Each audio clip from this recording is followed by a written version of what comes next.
My name is Jaden Fed, and in this video we're going to be talking about the cinematography found in episode 6 of The Haunting of Hill House. Cinematography can be most easily defined as the process of lighting, framing, and capturing moving images on film stock or on a digital medium. The cinematographer is the main person responsible for cinematography within a film. They're responsible for the properties of the film stock, framing of the shot, the speed and length of the shot, and special effects.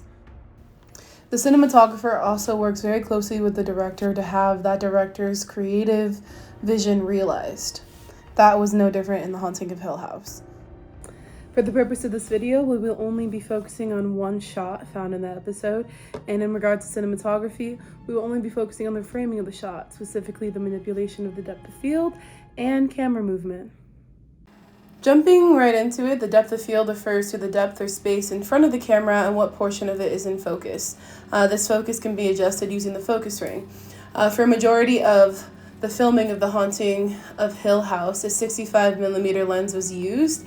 This allowed for a slightly more compressed perspective than standard lenses, as it was between a middle focal length lens and a long focal length lens. So what's going on in this 17-minute long shot? The Crane family is having a very tense conversation about their lives and what could have driven the youngest sister to an apparent suicide. There are 6 characters in the scene, and instead of cutting from one character to the other, like I just did, the camera crew changes the focus ring to emphasize which character is talking. And this manipulation of depth allows for a transition from speaker to speaker, and allows for the director and cinematographer to manipulate what the viewer should be focusing on. The manipulation of depth can also convey feelings of isolation in a moment or for a character. Take, for instance, the scene right now. Even though the father is in the same room with everyone else, and he's right in front of the camera, him being blurred out conveys a sense of isolation and removal from that dynamic. Pause. Okay, this moment within the shot actually provides a perfect pivot point to talk about camera movement when, bam, there's a shattering of the 180-degree rule. The 180-degree rule ensures that the viewer will comprehend the relative position of the characters in the scene and that it will not be confusing. When that rule is violated, screen direction is lost and viewers become disoriented. In this 17-minute scene alone, that rule is broken not once, not twice, but 10 times.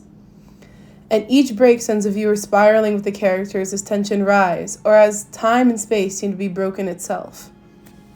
This scene in general was just camera movement 101. This entire scene was filmed on a camera stationed on a dolly. There were tracking shots, dolly outs, dolly ins, pans, and tilts.